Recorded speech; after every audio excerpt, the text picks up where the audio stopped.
And new at 5, Fort Collins police officers are about to hit the streets with tasers for the first time ever.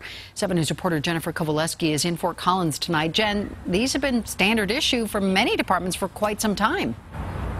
And we found this interesting. Fort Collins is the only major police department to hold off on using tasers.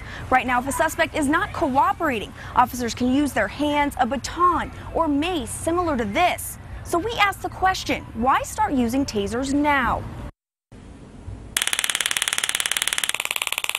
Tasers aren't a new tool for law enforcement. And when the taser is activated, it gives an automatic 5-second deployment of the electricity.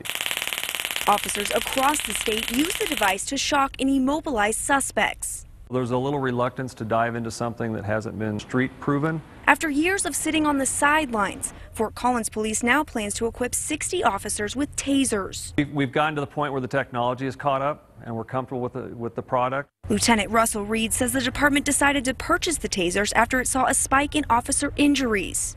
The studies have all shown that we can reduce those injuries, at least to us, about 70%. Any officer with a taser will be required to wear a body camera. The transparency, and because it's something brand new to the community. Officers will have to go through training and to ensure no mistakes are made. And so they'll have to reach over with their off hand or their support hand, the hand that's not used to drawing a handgun, to deploy the taser. Lieutenant Reed also says there are situations when tasers should never be used. For example, tased on a bicycle, moving, they lock up, they fall, they hurt themselves. Fort Collins Police hopes to start using the tasers by September. And this just adds one more tool to the officer's tool belt.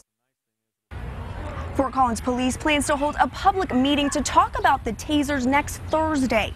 They will answer questions about training and tactics. It goes from 6 to 8 at the Coloradan Community Center. We're live in Fort Collins tonight. Jennifer Kovaleski, 7 News. Interesting. It's taken this long. All right. Thanks, Jen.